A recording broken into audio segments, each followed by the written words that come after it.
Hello, Internet. I am Pastor Recoil, and welcome to my parish. Today is the 22nd Sunday after Pentecost, and we're going to talk about it.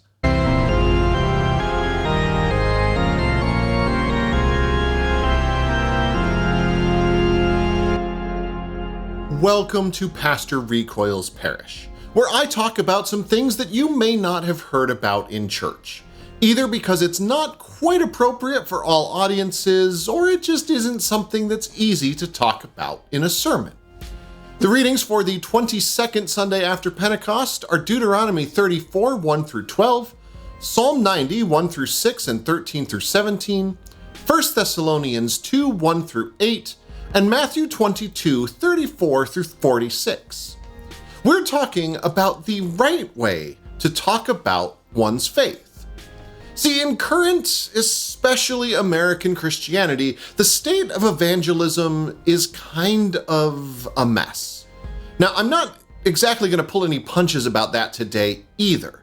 Most of what we think of when we think about evangelism is rooted in colonialism, white and European supremacy, and it comes with a side of condescension and paternalism. It's quite often unwanted by the person on the receiving end. And as I'm sure anyone who has been on the receiving end of unwanted proselytizing knows, it's hard not to take it as the evangelizer telling the evangelized that the evangelized's beliefs must be wrong and the evangelizers are right. Now, this applies to more than just religious beliefs, of course, but I'm a pastor and this channel is about Christianity, so I'm focusing on this aspect of the discussion. And that's also not to say that all evangelism everywhere is this bad, but it does mean we have to be careful in how we share our faith, because we basically need to learn how to read the room. Now, there are certainly places that I'd say it's almost always inappropriate to tell someone about Jesus, whether through words or through a tract or through whatever else. If you are at someone's work and they have to interact with you, that's not the place. To give more concrete examples, don't leave tracts for your servers at restaurants instead of tips. Don't tell the person working at the register at the grocery store all about how much you love Jesus. If you're in a situation where someone can't leave, don't do it. No singing praise songs on airplanes for TikTok engagement, and even in regular conversation, unless there's some reason to mention it, don't go trying to convert everyone you meet. All of those things are not loving, no matter what nonsense excuses Christians will come up with to say that it is. And they don't fulfill the greatest commandments that Jesus used to sum up everything that God expects from God's people. In Matthew 22, Jesus, after answering and frustrating all of the various religious leaders and elders as they tried to trap him, finally gets asked by one of them, "Okay, teacher, what is the greatest commandment in all of the law?" And Jesus answers him, "Love the Lord your God with all your heart, with all your being, and with all your mind. That's the greatest commandment. But there's a second that's like it. You must love your neighbor as you love yourself."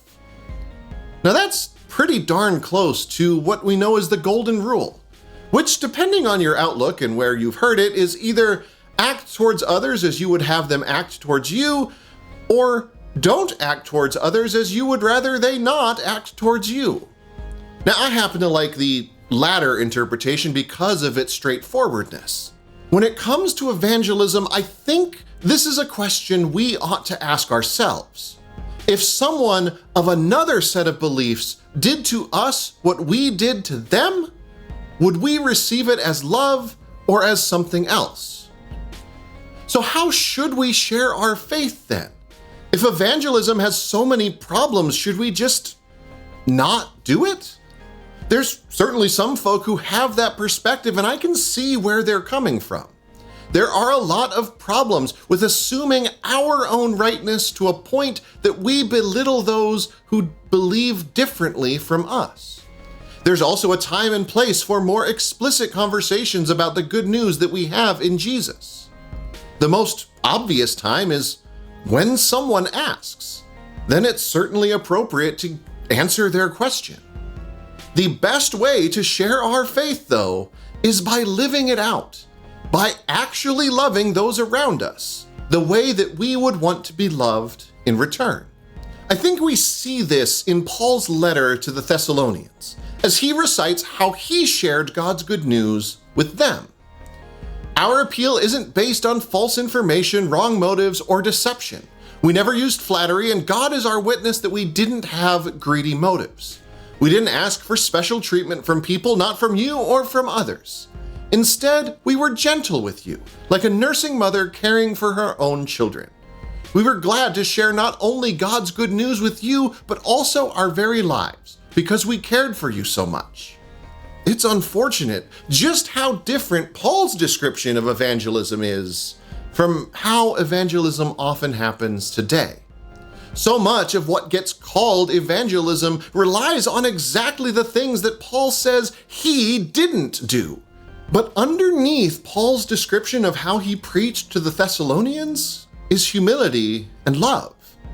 He, like the portrait we have of the apostles from the book of Acts, didn't try to coerce or frighten people into faith in Jesus. He lived out his faith, loving the people around him and answering them when they asked what he was up to.